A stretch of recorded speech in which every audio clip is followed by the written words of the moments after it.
Bueno muchachos, muy buenos días. Para la sesión del día de hoy vamos a hablar un poco de las variables visuales, ya después de haber leído un poco sobre la misma temática en el libro de principios de cartografía temática del IDAC.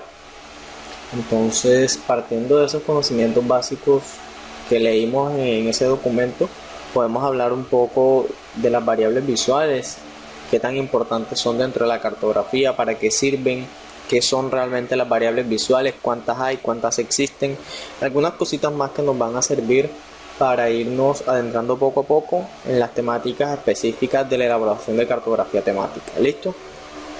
Entonces, para empezar, antes de hablar propiamente de las variables visuales, tenemos que saber o tenemos que entender o relacionar que un mapa es como un libro abierto, ¿cierto? Si bien aquí nos dice que hay que saber leer e interpretar un mapa, así como se aprende a leer un libro.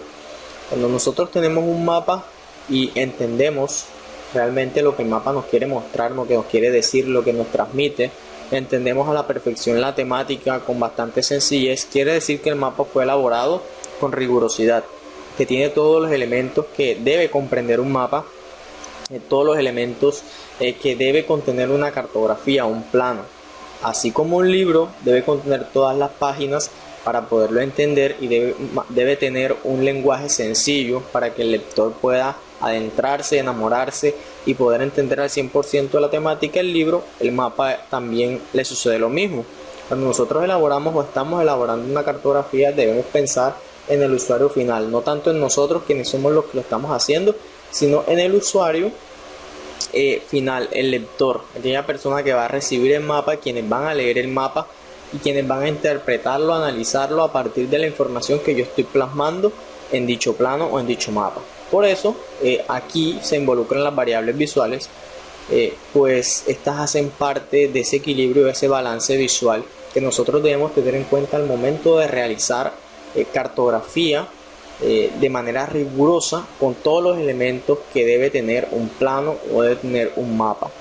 Entonces son bastante importantes estos elementos, ya que haciendo esta analogía entre un mapa y un libro nos permite comprender qué tan importantes son los elementos, los parámetros, los fundamentos y los aspectos que debe tener la cartografía para que ésta pueda leerse y pueda realizarse de manera sencilla y que al usuario final, quienes son los que van a ver el mapa, puedan leerlo y comprenderlo de manera sencilla. Entonces, ¿a través de qué leemos e interpretamos correctamente los mapas? Si bien nosotros pues observamos los mapas, casi todo o la gran mayoría de la información del mapa es a través de un lenguaje visual. Nosotros logramos entender todos esos símbolos, todos esos colores, todas esas líneas, todas esas texturas a través de algo que se llama el lenguaje gráfico. Cierto que no es más que el sistema de pensamiento que permite la comprensión. Escuchen bien, la comprensión de los elementos del mapa. Es decir, el lenguaje gráfico nos permite interpretar, analizar, comprender, observar de una manera adecuada los elementos que nosotros tenemos plasmados en el mapa. Y este mismo lenguaje gráfico utiliza símbolos que se perciben visualmente, bajo dos formas, principalmente dibujos y escritura propiamente dicha. Porque bien saben que en los mapas podemos poner figuritas, podemos poner colores, formas, texturas, símbolos, pero también podemos, a veces colocamos información escrita, ponemos toponimia, etiquetas. Entonces, la escritura y los dibujos son dos de los elementos más importantes dentro del lenguaje gráfico, que es el elemento principal que nos permite comprender los aspectos o elementos que nosotros colocamos en un plano para representar una temática específica, ahora para representar un tema específico a través de símbolos. ¿Cuáles son estos símbolos? Pues las figuras, las imágenes, los colores, todos esos elementos que nosotros utilicemos para representar un tema en específico mediante el mapa o mediante un plano, hacen parte del lenguaje gráfico, el cual se representa o se basa principalmente en los dibujos y en la escritura. Entonces, como ya habíamos dicho que los dibujos y la escritura son dos elementos fundamentales del lenguaje gráfico, que es el que nos permite comprender los elementos o símbolos de un mapa, también pues debemos tener en cuenta la semiología gráfica, ¿cierto? ¿Y qué nos dice que es la semiología gráfica? que es la ciencia que recopila y analiza el lenguaje gráfico y que enseña a transmitir correcta y eficazmente los productos del pensamiento. La semiología gráfica es esta ciencia que arropa, por así decirlo, que abarca, que engloba el lenguaje gráfico, ya que la semiología gráfica, bien lo dice, semiología gráfica, lo que nos permite comprender, lo que nos permite transmitir de una manera correcta toda la simbología que utilizamos en un plano mediante lo gráfico, ¿cierto? Mediante lo visual, mediante lo que se observa, mediante toda la información que nosotros percibimos a través de la observación. Entonces, la semiología gráfica nos ayuda a analizar, a recopilar todos esos elementos del lenguaje gráfico que están basados en dibujo y escritura. ¿Para qué? Para poder transmitir correcta y eficazmente los productos del pensamiento. ¿Y cuáles son los productos del pensamiento? Todos los fenómenos que nosotros analizamos, que nosotros observamos, que nosotros experimentamos, que nosotros estudiamos, es decir, todas las ideas que tenemos y que queremos plasmar en un mapa hacen parte de esa semiología gráfica o de esos productos del pensamiento que representamos o plasmamos en un mapa a través de esa semiología gráfica, que dentro de la cual está el lenguaje gráfico basado en dibujos y escrituras. ¿Listo? Entonces, el lenguaje gráfico se basa en dibujo y escritura y se representa a través de símbolos, ¿cierto? Ese lenguaje gráfico está dentro de la semiología gráfica, que es la ciencia en sí como tal, que nos permite a nosotros transmitir nuestras ideas y plasmarlas en un plano o en un mapa. Ahora, elementos del mapa y percepción visual. Estos son dos elementos fundamentales. ¿Para qué? Para la comprensión y análisis de los mapas o de los planos que nosotros estemos elaborando. Si bien los elementos que nosotros plasmemos en el mapa deben ser totalmente entendibles, deben estar bien plasmados, bien representados. ¿Para qué? Para que la persona que vaya a observar el mapa, que lo vaya a analizar, después de haberlo realizado, pueda comprenderlo de una manera correcta. Es decir, a través de la percepción de lo que esa persona ve en el mapa y observa en el mapa, pueda comprenderlo, analizarlo y dar posibles resultados o tomar posibles decisiones a través de ese plano, ¿cierto? Porque si bien el mapa nos ayuda a resumir o nos ayuda a representar una temática general a través de objetos, símbolos, mediante lenguaje gráfico para la toma de decisiones. Entonces, esos elementos que se perciben y se observan deben estar correctamente representados y ubicados y situados en el mapa o en el plano para una correcta comprensión de los elementos del mapa y un análisis correcto del mapa, ¿cierto? Entonces, todos esos elementos o símbolos que utilicemos en el mapa deben estar hechos con rigurosidad, deben tener un equilibrio perfecto para que el mapa esté construido lo mejor posible y las personas que lo vayan a visualizar después de haberlo hecho puedan entenderlo de manera sencilla y fácil para la toma de decisiones posterior. Ahora, ¿cuáles son como las fases, digamos que, del desarrollo de cartografía? Vamos a poner aquí un pequeño esquema, una pequeña línea de tiempo, por así decirla, de algunos pasos muy generales en cuanto a la elaboración de cartografía. Primero está el mundo real. ¿A qué nos referimos con el mundo real? Nos referimos a todo lo que nos rodea, ¿cierto? A todo lo que está a nuestro alrededor, a todos los fenómenos, todo lo que se envuelve la sociedad y el medio, a todo lo que nosotros vemos a diario, las carreteras, las casas, el agua, el aire. Pues el aire no lo vemos, pero lo sentimos, los árboles, los animales, las demás personas, los edificios, el campo, las ciudades, los aviones, el cielo, las estrellas, todo eso hace parte de ese mundo real. Ahora, para nosotros elaborar un mapa, ¿cierto? Entonces existen dos concepciones. Una es la concepción del cartógrafo o del geógrafo, que somos nosotros. Es decir, yo observo el mundo y debo tener una idea, ¿cierto? Algo que se me ocurra representar en un mapa. Entonces yo observo y ¿qué debo hacer? Debo recolectar unos datos o una información, pero esa información debe tener una calidad, debe tener calidad de información. Es decir, que los datos que yo recolecte deben ser rigurosos, deben estar depurados, deben estar corregidos, deben estar revisados. ¿Para qué? Para posteriormente yo poderlos llevar a mi mapa y poder representar esa información o ese fenómeno que yo observe en el mundo real. Pero una cosa es la concepción que tiene la persona que está haciendo el mapa. Otra es la concepción que tiene la persona que te está pidiendo hacer el mapa o las personas a las cuales tú les vas a entregar el mapa, ¿cierto? Entonces, aunque hay que tener en cuenta la concepción de quien lo hace, en un 30 o 40%, también hay que tener presente, muy presente, la concepción de la otra persona, es decir, del usuario final, de quien nos está pidiendo hacer el mapa, que es el usuario final, ¿cierto? Entonces, esa calidad de la información sumada a los requerimientos de la persona a quien se le va a entregar el mapa, para quien le estamos haciendo el mapa, deben ser dos elementos fundamentales para la elaboración de cartografía. Entonces, observamos algo en el mundo, tenemos una idea, o alguien nos pide hacer un mapa a partir de una idea o de un fenómeno en específico. Nosotros recolectamos los datos, damos nuestro punto de vista, pedimos el punto de vista de ese usuario final y a través de eso elaboramos mapas, ¿cierto? Elaboramos un mapa o un plano en específico.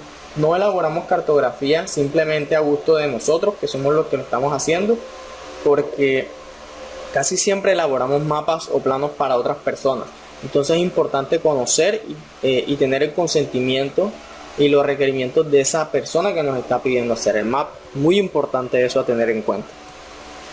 Listo, entonces dentro de las funciones de ese lenguaje gráfico que hablamos, que se divide en escritura y dibujos y que nos ayuda a representar los símbolos en un mapa o un plano, tenemos tres funciones: registrar, procesar y comunicar. Listo, entonces, ¿qué registramos? Registramos los datos, registramos información, ¿cierto? La información que recolectamos, que tenemos, que almacenamos a través de esa observación, de esa percepción. Eso es registrar. Registramos la información, registramos el fenómeno, registramos las ideas. Entonces esa es la primera etapa del lenguaje gráfico. Ahora, procesamos. ¿Qué procesamos? Procesamos esas ideas, procesamos esa información, procesamos esos datos. ¿Cómo los procesamos en el lenguaje gráfico? A través de símbolos, ¿cierto? A través de las variables visuales, a través de colores, de texturas, de líneas, de polígonos, etcétera. Entonces, todos esos datos e información que nosotros recolectamos, las estamos procesando y las vamos a comunicar a alguien, que es la última fase, a través de ese lenguaje gráfico, de esos símbolos que plasmamos en el mapa, que deben mantener un equilibrio y un balance para poder elaborar nuestra cartografía de la mejor manera posible. Entonces, registramos el fenómeno, registramos la información, la procesamos, es decir, pensamos qué vamos a hacer y la comunicamos a través de símbolos.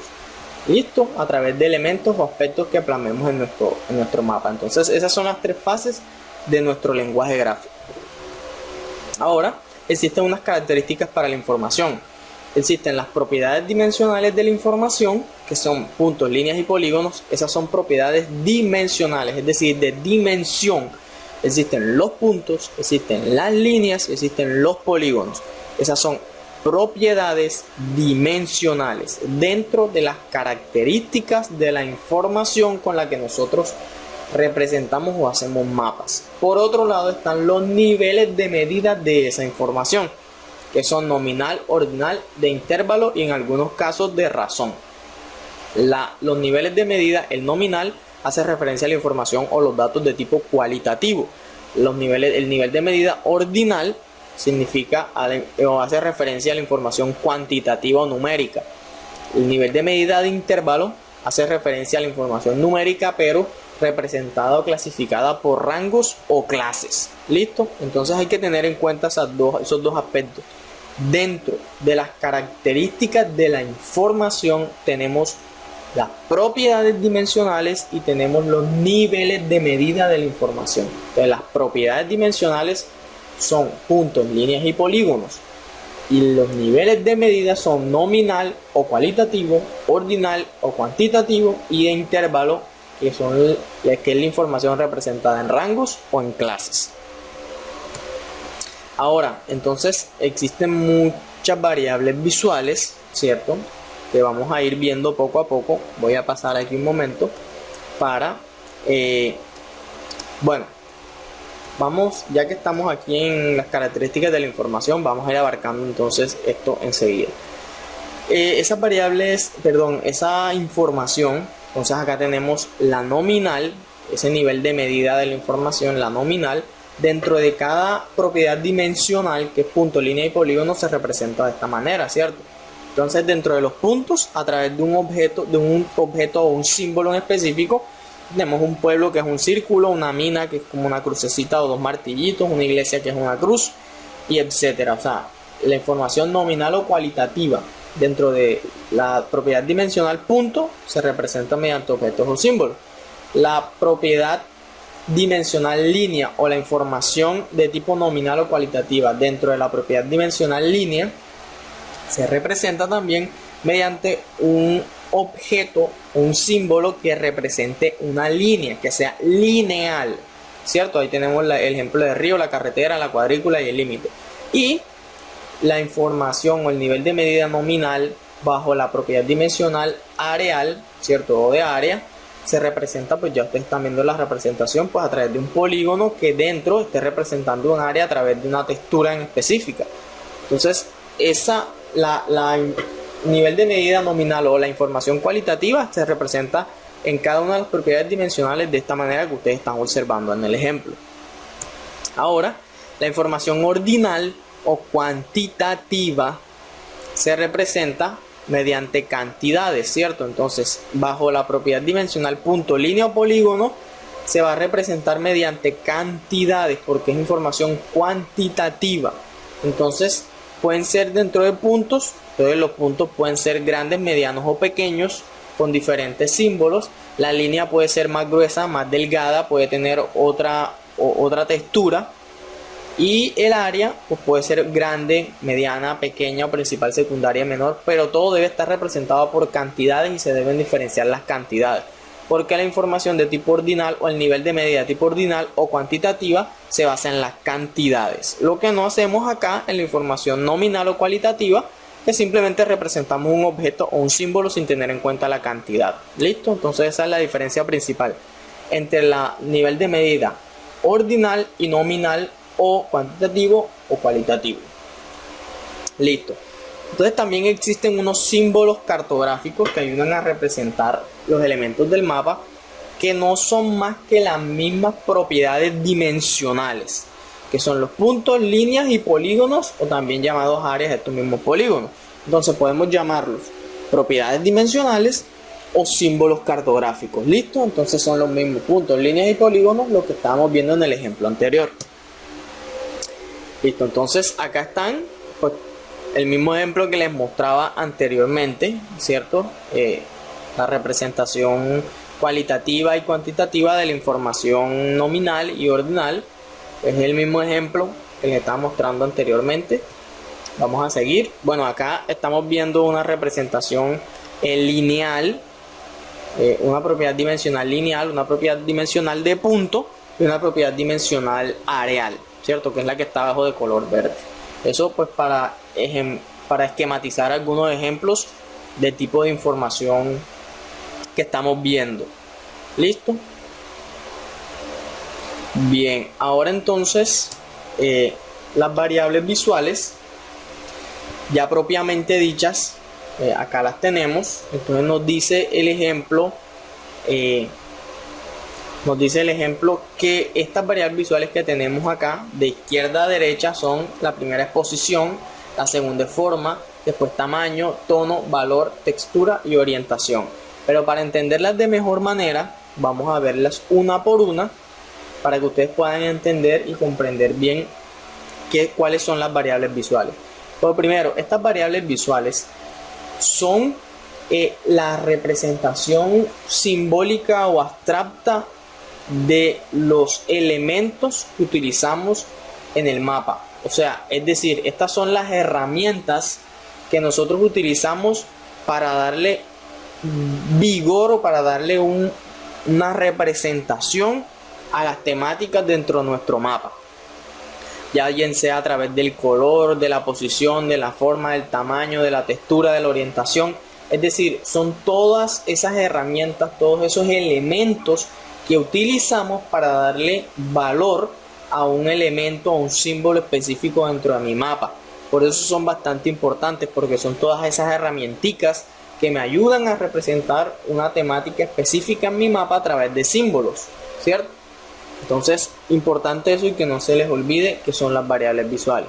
Ahora, entonces, acá tenemos posición, hace referencia a una posición específica de cada objeto, de cada símbolo dentro del mapa, una posición única para cada elemento. La forma, pues comprende dos formas distintas de varios símbolos, o sea, cada símbolo tiene una forma distinta. La orientación, pues tiene que ver con el grado, ¿cierto? Con el grado de inclinación que pueda tener un objeto. En este caso casi siempre son líneas, porque a la orientación casi siempre se le da las líneas, o a objetos que sean más largos que anchos, ¿cierto? O más anchos que largos, pero no pueden guardar proporción circular porque no podría dársele una orientación.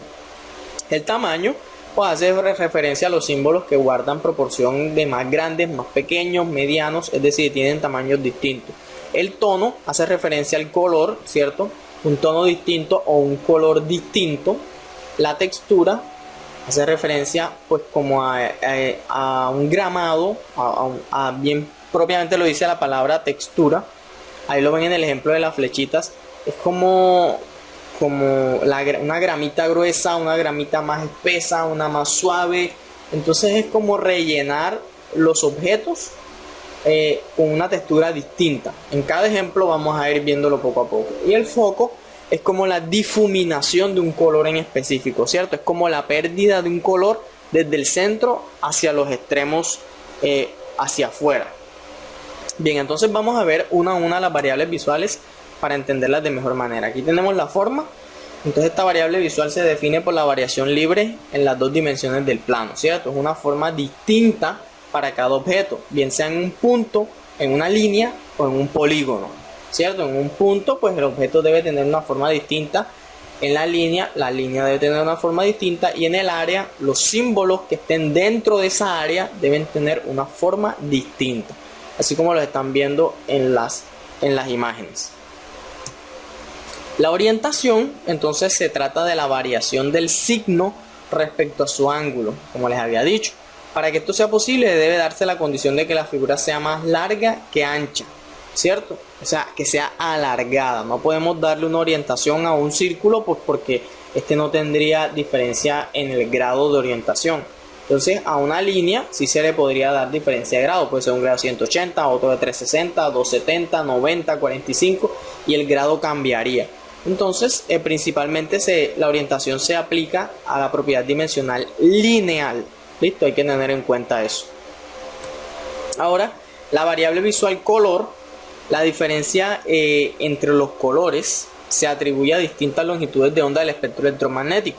La variable visual color pues es la variación de un color, ¿cierto? Puede ser rojo, amarillo, verde, azul, es decir, utilizar colores distintos para cada símbolo, sea una línea, sea un objeto en específico o sea un polígono.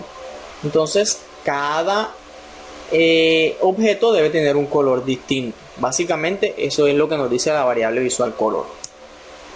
La variable visual textura, entonces, se trata de la variación, ¿cierto? De la variación de la escala de una trama. Es decir, cómo rellenamos nosotros un objeto con símbolos pueden ser iguales, pero que en un lugar pueden estar más agrupados y en otro lugar pueden estar más dispersos.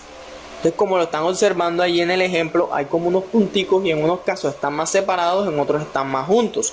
Entonces es la variación de esa escala como de separación o unión que pueden tener, que puede tener una forma específica en un objeto. ¿Listo? La variable visual valor hace referencia principalmente al color blanco, negro y gris. Este valor varía principalmente entre este rango, solamente en el rango del blanco al negro. O sea, el valor, cuando escuchen la variable visual valor, hace referencia principalmente a la variación desde el blanco hasta el negro o desde el negro hasta el blanco. Es como varía ese color desde el blanco pasando por todos los grises hasta llegar al negro. ¿Listo? El tamaño pues hace referencia, bien lo dice su nombre, al tamaño. Esta variable visual es la única que permite representar de manera útil cantidades o magnitudes. La variación de tamaño es la variación que el ojo percibe en la superficie ocupada por cada trazo de la composición. Es decir, uno más grande, uno más pequeño, uno súper grande, uno mediano. En cuanto a las líneas, una más gruesa que otra. Cuando hablamos de la propiedad dimensional lineal, dentro de la variable visual tamaño, no nos referimos a tamaño propiamente, sino a grosor. Cuando hablamos solo de las líneas, en cuanto a los puntos o a los polígonos, ya nos referimos como tal a tamaño. Pero en la variable visual tamaño, en cuanto a líneas, nos referimos al grosor. ¿Listo? Entonces acá hay un ejemplo de las variables visuales de tipo puntual, es decir, la propiedad dimensional punto. Entonces aquí tenemos posición, forma, orientación, color, textura y tamaño. ¿Listo? Cada una pues de las variables visuales con la propiedad dimensional punto. Acá con la propiedad dimensional areal o polígono, brillo, orientación, textura, color, forma y tamaño, ¿cierto? Y tenemos las variables visuales de tipo lineal la propiedad dimensional de tipo lineal con la variable visual brillo, orientación, textura, color, forma y tamaño. Pues color no se puede ver porque pues esto está blanco y negro, pero pues ustedes asumen que son un color distinto. ¿Listo? Entonces acá tenemos un pequeño ejemplo en donde ustedes pueden ver distintas variables visuales. Acá hay color, hay textura, hay grosor, hay posición, ¿cierto? Entonces en cada uno de estos mapas ustedes pueden ver, aquí hay foco. Vean cómo el color rojo se difumina desde el centro y va perdiendo anaranjado y amarillo hacia los extremos. Eso es foco, la difuminación de un color. También tenemos textura. No, textura no tenemos acá. Tenemos color propiamente. Tenemos forma. También tenemos forma, ¿cierto? Y tenemos foco. Acá sí tenemos un poquito de textura, ¿cierto? También tenemos forma, tenemos color, tenemos posición. Entonces la idea es como que ustedes vayan identificando en estos mapas las posibles variables visuales que ustedes puedan evidenciar. A veces es un poco complejo comprenderlas así solamente con lo conceptual, y es mejor pues viéndolo propiamente en el software. Pero de todas maneras los conceptos son importantes para poder interpretar y tener claro cómo se define cada una de las variables visuales, qué son, por qué son importantes. Entonces son importantes principalmente porque nos permiten mantener el equilibrio visual de los mapas, ¿cierto? Un balance visual correcto, que los mapas se vean bonitos, que tengan buenos colores, que sean equilibrados los colores, que no se empachen, que se representen bien, que un color no tape al otro, que los mapas no sean chillones, que a las personas les agraden, que no causen contaminación visual. Es decir, todas esas características nos permiten, o las variables visuales nos permiten realizar todos esos aspectos que yo les mencioné, tenerlos en cuenta, mantener equilibrado el mapa y poder hacer una buena representación cartográfica. ¿Listo?